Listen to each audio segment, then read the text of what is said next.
কোরবানি ঈদ সামনে রেখে দেশীয় পদ্ধতিতে গরু মোটা তাজাকরণে ব্যস্ত ভৈরবের প্রায় ২,০০০ খামারি।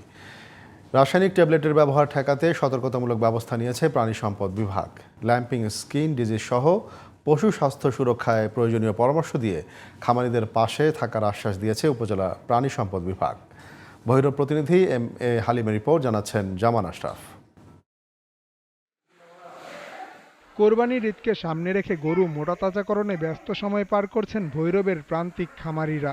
জেলার ছোট বড় ৫৭টি খামারে প্রায় ২,০০০ খামারি দেশীয় পদ্ধতিতে প্রায় ৪০,০০০ গরু, মহিষ, ছাগল, ভেড়া মোটাতাজাকরণ করছেন।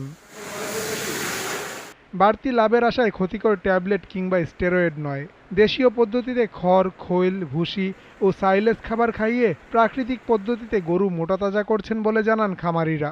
খোল, ভুট্টা, বসি, কুড়া, ছোলা, আমাদের এইসব এবং ঘাস এগুলি দিয়ে আমরা এই গরুগুলি তৈরি করি। স্টেরয়েড মুক্ত এবং হরমোন মুক্ত গরু তৈরি করতেছি একবার ন্যাচারাল পদ্ধতিতে। ভেজাল কোনো খাওয়াই না, ঠিক আছে। আমরা ফার্মে মনে করেন যে ভেজাল মুক্ত গরু কিনতে পারবেন। গরু মোটাতাজাকরণে রাসায়নিক ট্যাবলেট ব্যবহার রোধে নিয়মিত মাঠ পর্যায়ে মেডিকেল টিম কাজ করছে বলে জানান উপজেলা প্রাণী সম্পদ বিভাগ। এই উপজেলায় ৭টা মনিটরিং টিম করা হয়েছে। তারা নিয়মিত স্টেরয়েডবিহীন গবাদি পশু তৈরির জন্য ব্যস্ত রয়েছে। এই উপজেলায় যাতে লাম্পি স্কিন ডিজিজ এবং এফএমডি রোগ না হয়, আমরা নিয়মিতভাবে মনিটরিং করছি।